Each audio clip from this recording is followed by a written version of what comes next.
back in Lagos, it's time for the only lady that can tell us what is happening from all around the world. We're trending now. Olamide, good morning once again. Good morning once again, team. I've got a lot for you this morning. Good morning. Take it away. Etum, I need you to be more excited than that. I need to be more excited.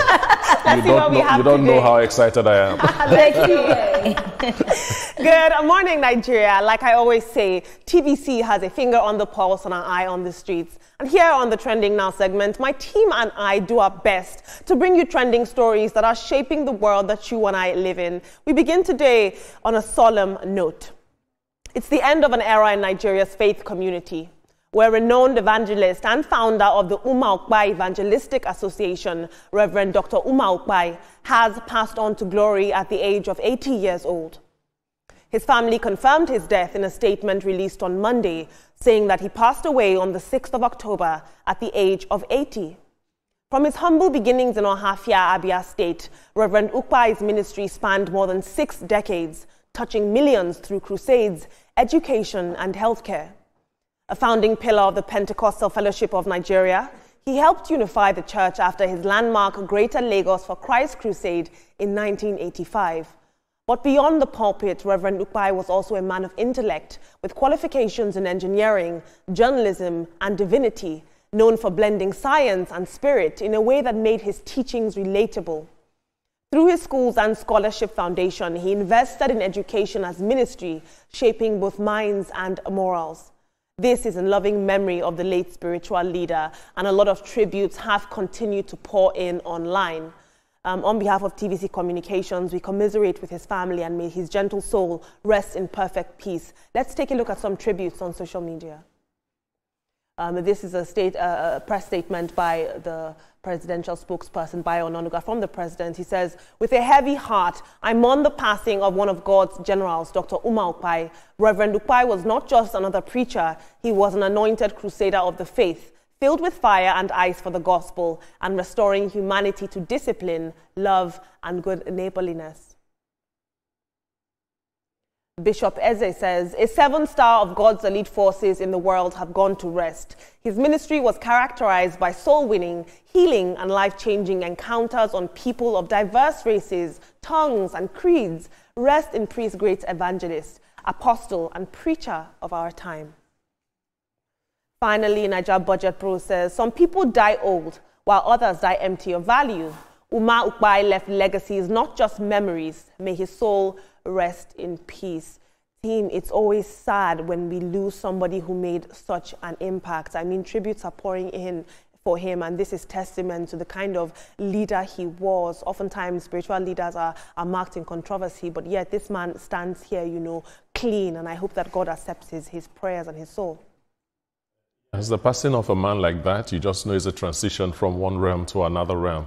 Umai was a colossus when it comes to Christian religious faith in Nigeria.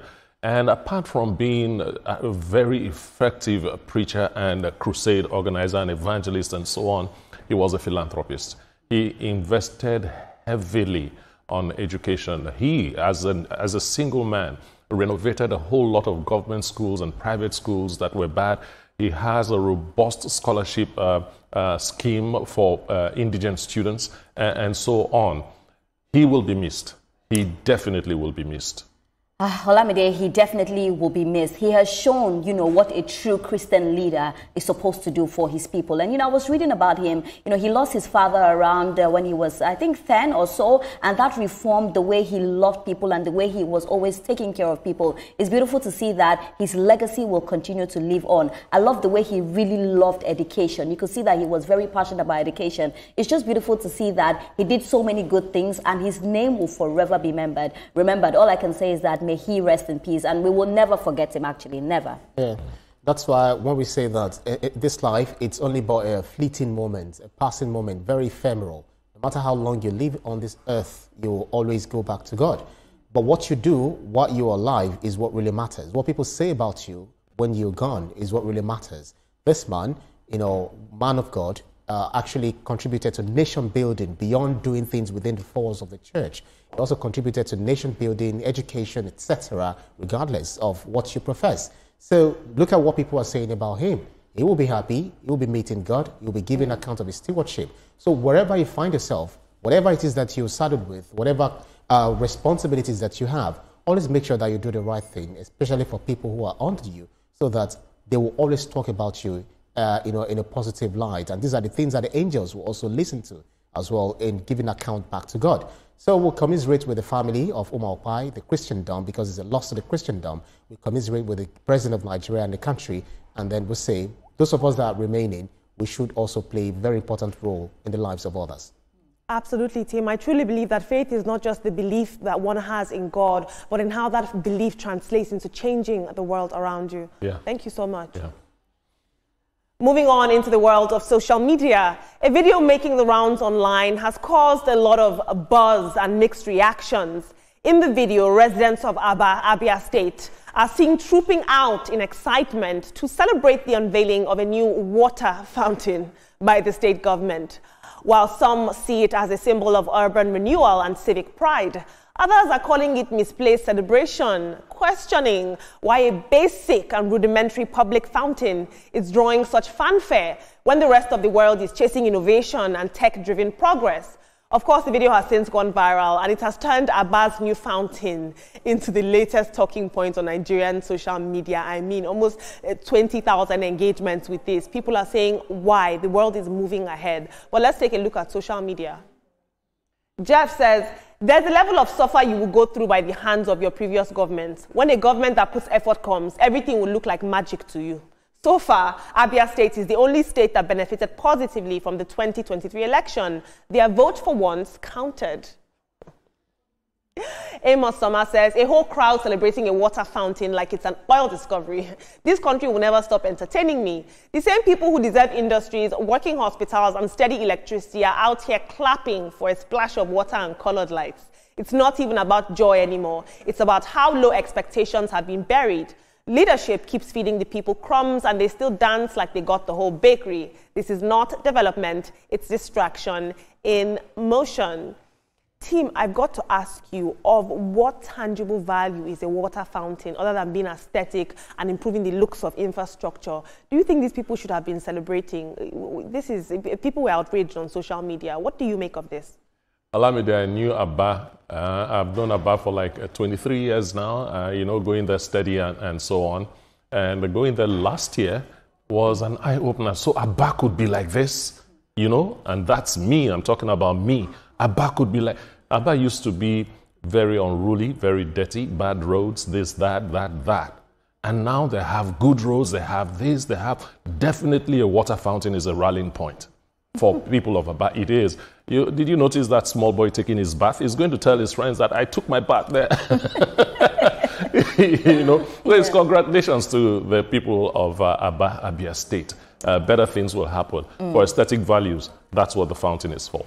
All right, and we cannot wait for better things to happen, actually. But I think that also looking at how, Abba was, that is why they are jubilating like this. It's different. You cannot bring a fountain like this to Lagos and people will be dancing because we've seen it all. But these people have not seen anything like this. So that is why they are getting to, be excited like this. But I still believe that there are better things that can be done. This is just for aesthetics, but the state needs more things rather than just a fountain. Well, I did not say anything wrong because when we go outside of the country, you go to US, go to UK, go to France, you tend to see all of those beautiful places, and then you say, beautiful, but you're not excited like this, Ibrahim. By the government. I'm not from Abba, I'm not in Abba. So, no, I mean when you go to all those places, that's what I'm saying. No, I'm not. People just love to see fine things, lovely things, because so when we have, let us look at it from the angle of or perspective of those who are coming from outside of Nigeria, and then investors coming into the country, they'll feel like, Nigeria is so beautiful. These are the things that people see, and they say one country, certain country is beautiful. It's okay if people go there to have their bath in the morning, take a cup of water, whatever it is. At least there is water everywhere now in Abba, so you can have access to it. But it's fine. But let's do more. Exactly. Yeah. Exactly. The children looked happy. I think that's a good takeaway from that at the very least. Thank you, team. Yeah. Moving on into the world of sports, where former Super Eagles coach Sunday Oliseh is stirring major controversy, accusing the Nigeria Football Federation of pocketing a whopping $1 million FIFA reward meant to be shared with players after Nigeria's qualification for the 2002 World Cup. Take a look at this video. Now, Sunday Oliseh insists that about 80% of the team that actually played at the 2002 World Cup never actually featured in the qualifiers, meaning that those who actually did the work of hard football got nothing.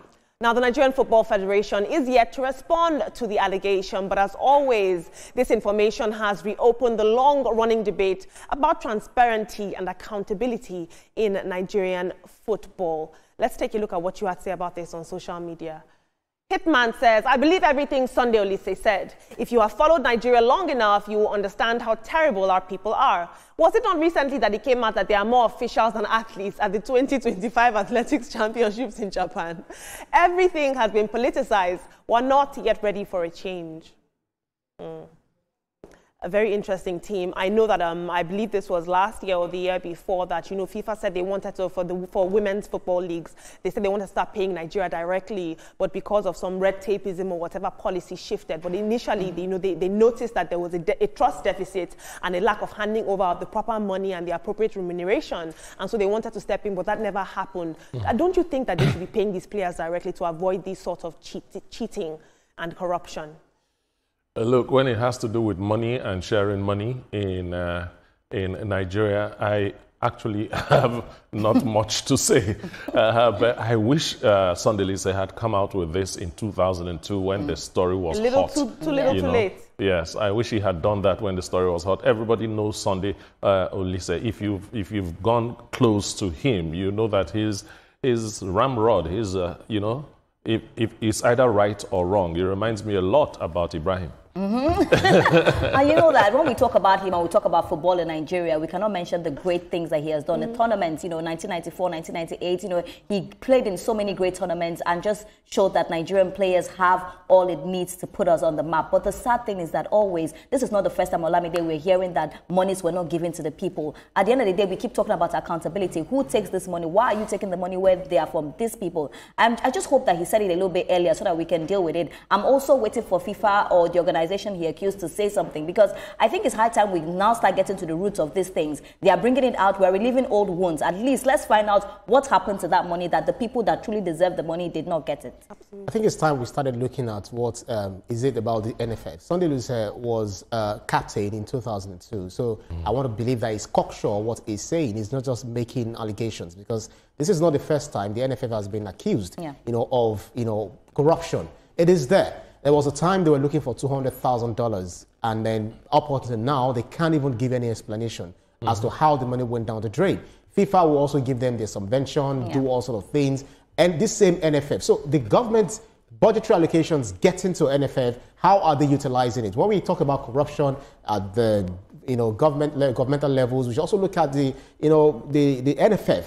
Try to do a serious audit about the NFF, because this is the reason we are having lackluster performance by the Super Eagles, by the Eagles, by mentioning. That's why Nigerians are not performing well. Good old days, talk about 1994, talk about the time of a coacher, talk about Kanu Nwankwo, and Celestine Babayaro. Mention all of those names, legends. The Nigerian players are not happy. They are not motivated because of what NFF has been doing. Seems so like we need to ask questions. What is wrong about NFF? So we can't just be blaming our players. So Sunday Oliseh knows what he's saying. I was just talking to me and Akiri just a little while ago. You will see the anger in him, when he was even talking to me about, some of the things that are going on there. So we need to audit. We need to look into NFF. What has and Ibrahim, you wonder, where does all the money go to? That's the question. At the end of the day, somebody's pocket. Why? That is the thing. Accountability. Accountability is because these players, they go out there, they put their neck. Like, do you know what it is to even be on the field? And at the end of the day, you do not get what you truly deserve. If Nigeria does not qualify tonight, you will beat somebody. No, we're not beating anybody. I constantly ask myself how such a broken and corrupt system can constantly and consistently produce world-class sporting talent. And it's because of the dedication of the athletes in the field. So pay them what they are owed, period. Exactly. Thank you so much. Yeah. Still in the world of social media, unfortunately, there is fresh drama on social media as activist, very dark man, my best friend, takes on businessman and crypto investor Blord, saying he's trying to extort Nigerians. Now, in the viral video, VDM claims that Blord is selling refurbished iPhone XRs, rebranding them as iPhone 17 Pros for about 400,000 naira, calling it, in his words, daylight extortion in the name of innovation. Now, the controversy began after Blord posted a clip unboxing what he described as an upgraded iPhone XR, supposedly modified in China to look and function like the new iPhone 17 Pro. But VDM insists that it's nothing more than a software tweak and a fresh casing, because he says that Blord is selling it for 400,000 naira, but you can get it from China for 200,000 naira. So he's cheating Nigerians and their gullibility and their need to hold the latest iPhone. But as this debate heats up, of course, Nigerians online are divided. Some are saying that Blord is just a young man that's hustling smart, while other people are saying it's influencers cashing out at the expense of their followers. But what do you think? Let's take a look. Moonlit Manor says, and you say fraud isn't woven into the very fabric of our country? I'm not even going to talk about Blord. You that you want iPhone 17 Pro Max for 450K. Aren't you a thief? Why are you keen to appear rich when you are struggling? We need to bring back public shaming.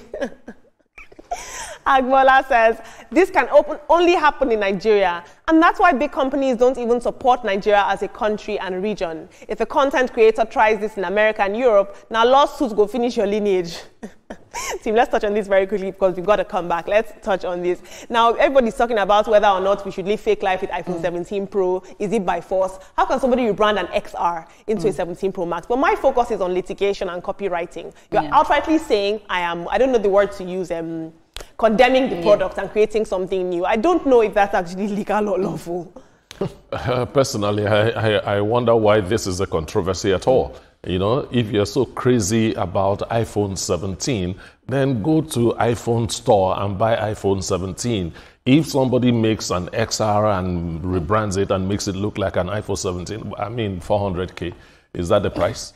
You know, from the price, you should know that there's something wrong. Something wrong. But Olamide, I followed this story closely yesterday, and I'll say something. First of all, I condemn the fact that you should use something that's refurbished. If you want an iPhone, go to the store and buy it. But then again, I don't think that the Very Dark Man did the right thing. And I'll say that because Blord has his business. This is what he's doing. And I see it as running down somebody's business. If you're selling yours for 280,000 naira, yes, sell yours for that amount. He's selling his own for 400 and something thousand. Allow him to do his thing. It's so sad that we say things like this and we just think that it's nothing, but you are running down somebody's business. Blord, and I'm not saying this because I'm supporting Blord. He's a hustler. This is what he does. So put your price and put his price, but do not try to now tell people that don't buy from him, buy from this person because it's cheaper. I don't think that was the best. But if you want an iPhone, go to the iPhone store and get it. I 100% agree with you, Ria, on this, because that's what I saw the first time. You know, if this guy is doing legitimate business and is telling you that this is a refurbished, this is what I've done, this is it. It is not exactly iPhone 17 Pro Max, yeah?